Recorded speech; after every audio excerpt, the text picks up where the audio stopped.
coronavirus crisis. The White House task force updates the fight against the COVID-19 pandemic as cases continue to grow in some states. Bipartisan approval. Lawmakers pass a measure to support Hong Kong against communist China. Catholic on Capitol Hill. A senator from South Dakota tells us how his faith intersects with his job in politics. And remembering a saint. We hear about the legacy of the founder of the Opus Dei organization. On EWTN News Nightly for Friday, June 26, 2020.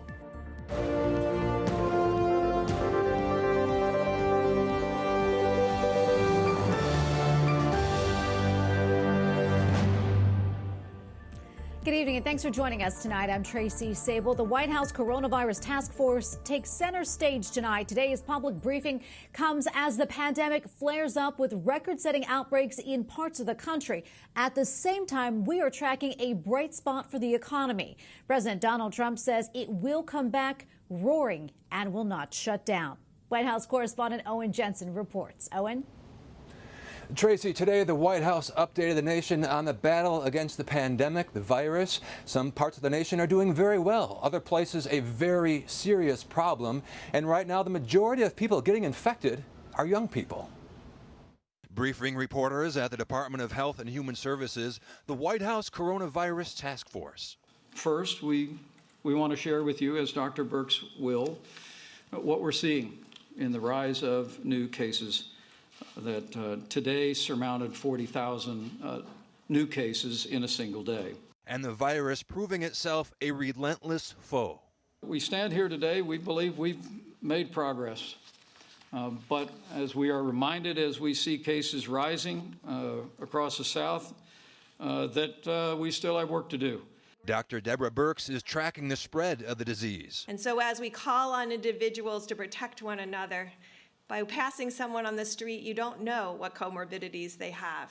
And this is why we've been focused on trying to protect one another. We're now making thousands of ventilators a week. The briefing comes one day after President Donald Trump visited a Wisconsin shipyard. This horrible virus has hit 188 countries, if you can believe it. It came from China. He said more tests means more cases. Deaths are down. We have one of the lowest mortality rates. We've done an incredible, historic job. Still, one Texas mayor is worried about growing hospitalizations. The virus is not political. It is now beginning to fill my hospitals, and that is a serious public health, practical, real crisis. On the economic front, American consumers increased their spending by a record 8.2% in May. But now Apple is temporarily closing 32 stores in 5 states, experiencing new spikes. Finally tonight, the task force urged people, especially young people, almost admonished them, in fact, that you have to be responsible. If you get infected, there's a good chance you'll infect somebody else. If we want to end this, we have to end it together. Tracy? White House correspondent Owen Jensen reporting for us tonight. Thanks so much, Owen. The European Union is considering banning Americans from traveling to Europe due to the spike in cases, but Secretary of State Mike Pompeo is downplaying concerns. So there are enormously complex issues about what the appropriate level of activity and travel is in order to both ensure that we get our economies going again and provide protection and safety for our people. The Secretary of State also says the U.S. is working with European countries on a timetable to reopen. The EU is debating what criteria to apply when lifting travel restrictions. European countries are set to reopen borders next week. The Democrat-led House passed a far-reaching policing overhaul bill yesterday. On this vote, the yeas are 236, the nays are 181. The bill is passed. The House bill bans chokeholds and no-knock warrants in drug cases, but remains in doubt after Democrats in the Senate blocked a Republican bill. The House bill also reforms qualified immunity, making it easier to sue individual officers. And Majority Leader Mitch McConnell says it would not pass in the Senate. President Donald Trump also says that he would veto the House bill. Also in the Senate, unanimous approval to impose sanctions on China for cracking down on freedoms in Hong Kong. What the government of China is doing in Hong Kong is unacceptable. They are taking away the rights of the people in Hong Kong. They are snuffing out the freedoms that exist there right now. The Senate bill targets Communist Party individuals and businesses responsible for imposing a strict national security law. The law is due to kick in next week. The Senate is also sanctioning police who attack protesters in Hong Kong. President Trump says that he will remove Hong Kong's special trade status. An abandoned oil tanker off the coast of Yemen is decaying and in danger of leaking 1 million barrels of oil. But the United Nations says Houthi rebels are blocking inspectors from examining it. Meanwhile, a group of separatists have seized an island from the Yemeni government.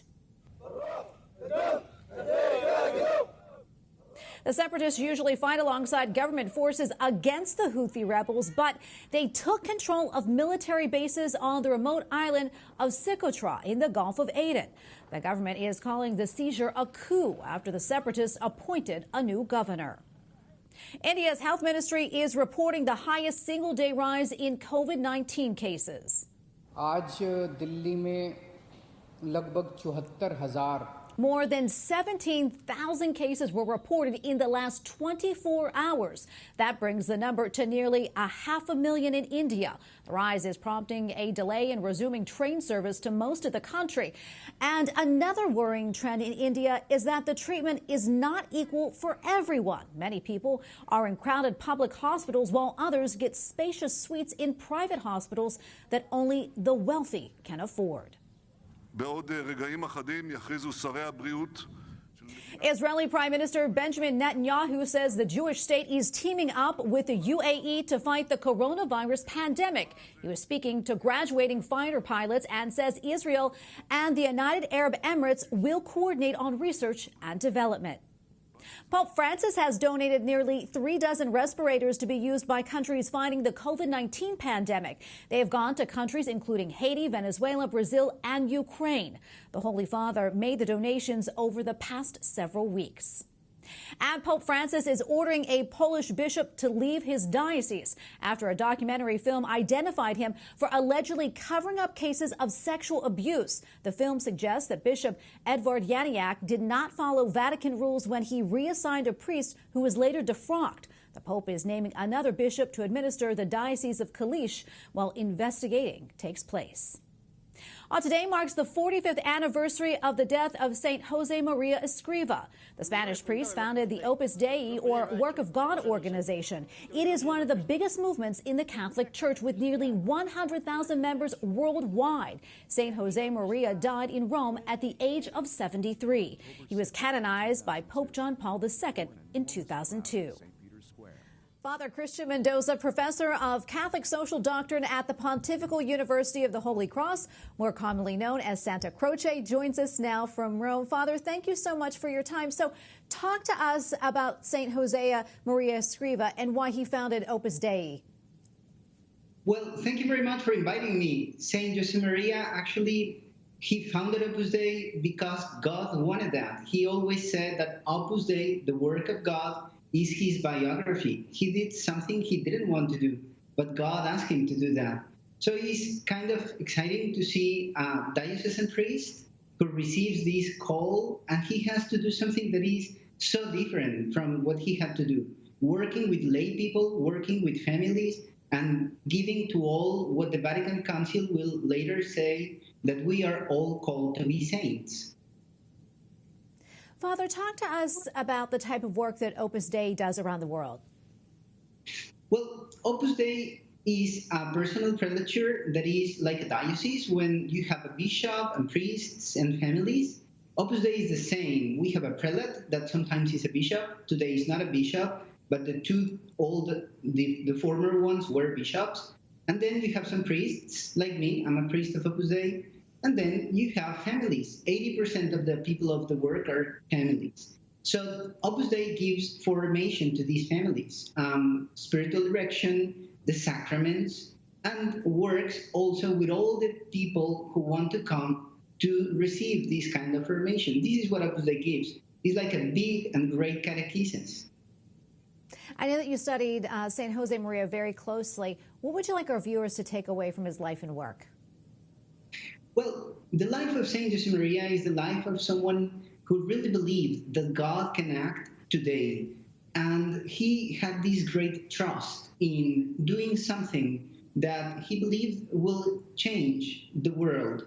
And it's like seeing someone that is coming from a little town in Spain, Barbastro is the name of this little town, and then arriving to see the whole world through the people that he has to educate and to transform.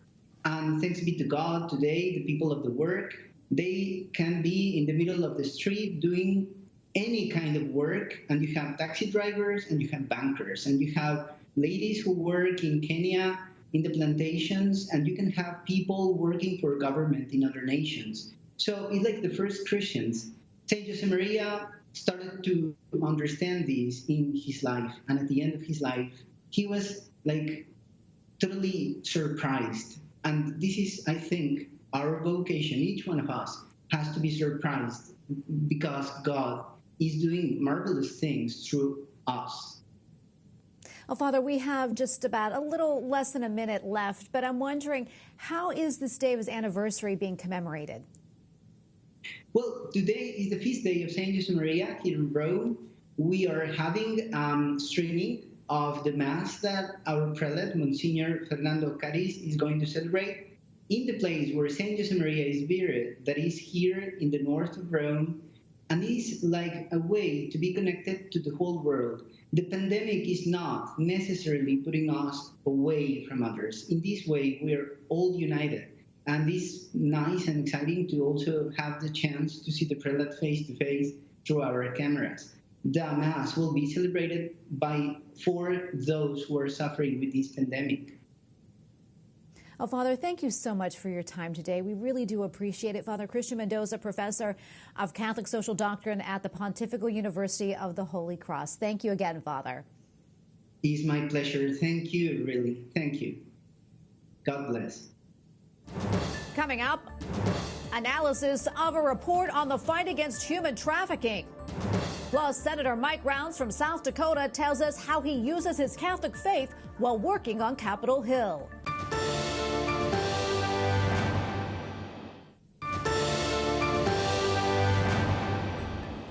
25 million adults and children. That is the number of people believed to be exploited by human trafficking worldwide. As the U.S. State Department releases its annual Trafficking in Persons report, we examine the Trump administration's efforts to protect those vulnerable individuals and hold other governments accountable in the fight against this global problem. Joining me now on Skype is Ambassador John Cotton Richmond, Ambassador at Large to monitor and combat trafficking in persons. Mr. Ambassador, welcome to the show. Great to have you.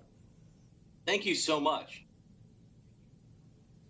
I know this report is the 20th in a row looking at human trafficking, or as many people refer to it, modern-day slavery. Can you talk about the different types of trafficking and the people who are most at risk? Absolutely. This is our 20th edition of the Trafficking in Persons report. It was released by the Secretary of State yesterday, and it looks at all forms of trafficking, both sex trafficking as well as forced labor. The Trafficking Victims Protection Act is the statute in the United States that came into force in 2000, same year that we got the UN Protocol against trafficking. And since then, we have seen a major shift around the world as countries are passing laws declaring trafficking to be wrong and trying to help victims. Ambassador, can you talk about what the victims go through at the hands of traffickers and what type of impact it has on their human dignity? Well, every victim experience is going to be unique. Everyone's going to respond differently, and traffickers use different types of coercion. Some are physically violent, and others use nonviolent forms of coercion, like manipulation or debt bondage. Some will use threats of reputational harm. Some will use addictive substances and drugs to control people. But one common thing that every victim suffers is the fact that the trafficker is using coercion to take away their freedom. They don't get to make the most basic decisions about their lives, when they wake up in the morning, where they work, or who touches their bodies. And that can create all sorts of trauma and challenges for survivors when they finally are free of their traffickers as they try to deal with that and thrive into their new freedom. Yeah, and this year also marks the 20th anniversary of the Trafficking Victims Protection Act. For people who may not be familiar with it, tell us a little bit about it and the progress that's been made over the last 2 decades. It was a landmark piece of legislation that really tried to answer this question: how do we stop the way modern traffickers actually operate? And we needed a new law to do that. And since the United States passed that law, we've now seen 154 countries around the world follow suit and pass comprehensive anti-trafficking legislation. It makes sure that all forms of trafficking are criminalized, that is forced labor as well as sex trafficking. It makes sure that we take a victim-centered approach, that we make sure that in all the ways that we do this, we have a rights-based, victim-centered approach to make sure that victims get the care they need. And it ensures that you have to hold traffickers accountable. We can't have situations where traffickers, even if they're convicted, don't suffer any punishment. Ambassador, was there anything in this year's report that surprised you?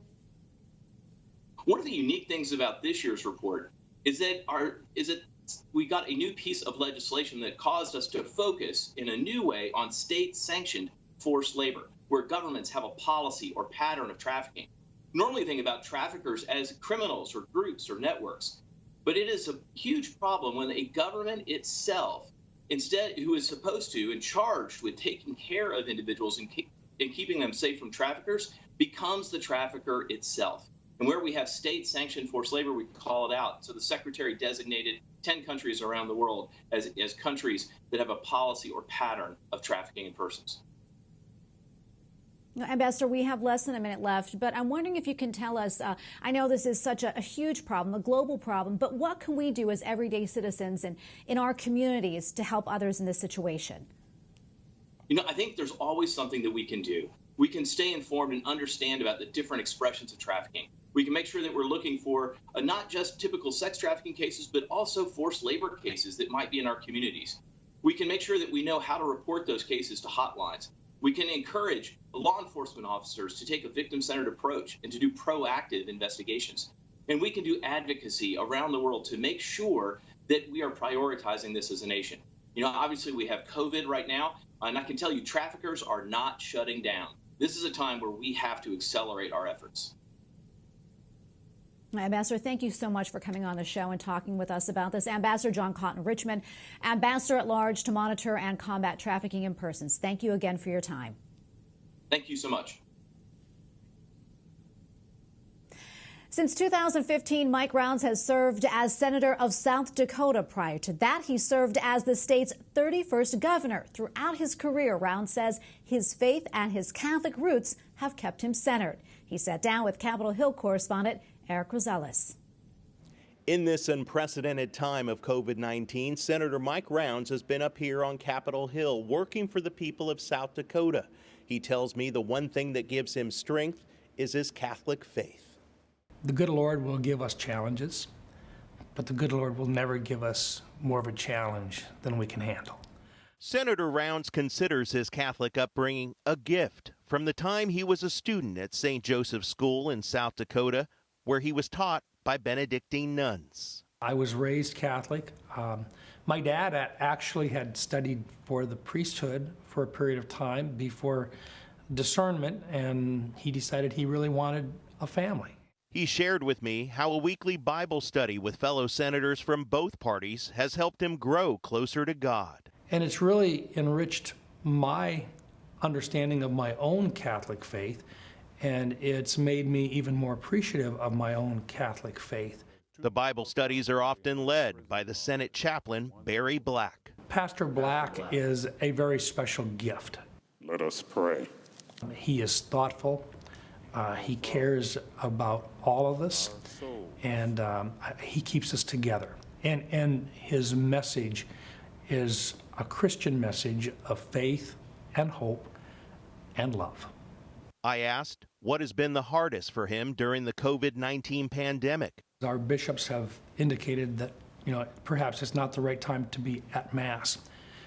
And Mass to me is very important. He and his family have been watching Sunday Mass online, celebrated by the Bishop of Sioux Falls. I think, if anything, it makes us yearn for the time in which we can get together and to break bread together, to have communion, and to recognize that very special part of our Catholic faith, because it's more than just the word. It is also the body and blood of Christ. A gift that comes with an obligation to help others. We've been gifted with something very special in our faith and in our country. But our job here is to make things even better than the way that we found it. Catholics being the hands and feet of Jesus. At the Capitol, Eric Rosales, EWTN News Nightly.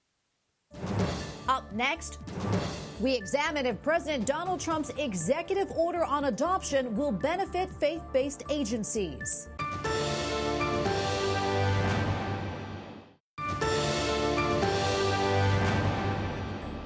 President Donald Trump's executive order aimed at strengthening the nation's foster care and adoption system is being praised for its efforts to ensure the welfare of America's children. Among the groups applauding the measure, National Institute of Family and Life Advocates President Thomas Glessner issued a statement saying, in part, "We cannot talk about the end of abortion in America without mentioning adoption as a solution. America's adoptive parents are heroes." Joining me now on Skype to take a closer look at this initiative is Catherine Jean Lopez, Senior Fellow at the National Review Institute and Editor-at-Large at National Review Magazine. Catherine, welcome back to the show. Great to have you on again. Thank you, Tracy. Among other goals, this executive order aims to increase the number of and encourage better partnerships between states and faith-based and community organizations in adoption and foster care. I know this is a topic that you follow very closely. How do you think this collaborative approach will help? Well, that relationship is really so essential to making sure that children are in permanent families, whether, the goal is to, if you can, get that child back into its natural home, right, into the family. Sometimes that requires some healing to happen, some recovery to happen. We want that to happen if at all possible. Sometimes it's not possible. And one of the things that this executive order helps fuel is a culture that will seek to get the child into a healthy, permanent home as soon as possible, whether that's restoring parental rights, getting a child back into its natural family, or to get that child into a loving home. And I absolutely agree with the quote that you started out this segment with, because one of the reasons I started paying more attention to foster care and adoption is because I don't know that we do enough of that as a pro-life movement, and I don't think we could ever do enough of that. I am grateful the March for Life a number of years ago had adoption as its theme, and we have lots of heroic people in the pro-life movement who do focus on this. But I think Catholics in a particular way, because we have such institutions about our churches. We don't, sometimes we don't ask the same questions in our parishes. Who are the families who are adopting children? Who are the families who are foster families? How can we support them if we're not called to foster or adopt ourselves? And so I'm really grateful, whatever one's opinion is of Donald Trump, I'm really grateful for this executive order. And, this is one of those things, we have so much division in the country. This is something that we should get behind. This is something that we should look for common ground on, because helping vulnerable children who are alive, this seems like just essential. Yeah, absolutely. Well, Catherine, there are so many children here in the U.S. who need families. We shared these numbers earlier in the week, but I just want to talk about it again because I really think it brings to light the magnitude of this issue. More than 400,000 children and youth are currently in foster care, and each year close to 20,000 children age out of the system without ever finding a permanent family. That is just absolutely heartbreaking. Right, and consider too, about 125,000 are ready for adoption in the foster care system, and those are the numbers before coronavirus. There in many cities and many places across the country, the numbers are down for for notifications to get child welfare involved in cases. Now that's because schools are closed, right? Teachers haven't been seeing kids face to face, and so the assumption is that come September or whenever these kids can get into school, we're going to be seeing a lot more cases, a lot more children needing to get child welfare involved. And so I really think, I just on Saturday night, I watched the movie Instant Family, which is a fun kind of comedy that makes an essential point about the necessity for people to really think, do we have room in our homes? Do we have room in our lives for foster children? Because one of the things that drives me crazy, frankly, is often we don't talk about foster care unless there's some scandal, Right now, these months of quarantine and reflection, I think it's an essential question to start looking around. It's like Pope Francis is always talking about, us looking to the peripheries and getting outside of ourselves. These months have been, in some regards, about, fear, not getting a disease. But we also have been talking about protecting other people. Well, gosh, who can we give a chance to? Who must we give a chance to, right? The Bible talks about the orphans, right? God doesn't orphan us. And this, thinking about foster care and adoption is really an essential part of our identity as Christians. So to have a positive, robust reason to be talking about foster care in the news is certainly something I'm grateful for, and I think is a great countercultural kind of move. Yeah, and Catherine, we're going to have you back on to talk more about this, because we could talk about this for several segments for sure. Catherine Jean Lopez, Senior Fellow at the National Review Institute and Editor-at-Large at National Review Magazine. Thank you so much again, Catherine, for your insights. Thank you for covering this. And we thank you for watching tonight. For the entire EWTN News Nightly team, I'm Tracy Sable. We're back on Monday with more news from a Catholic perspective. Good night and God bless.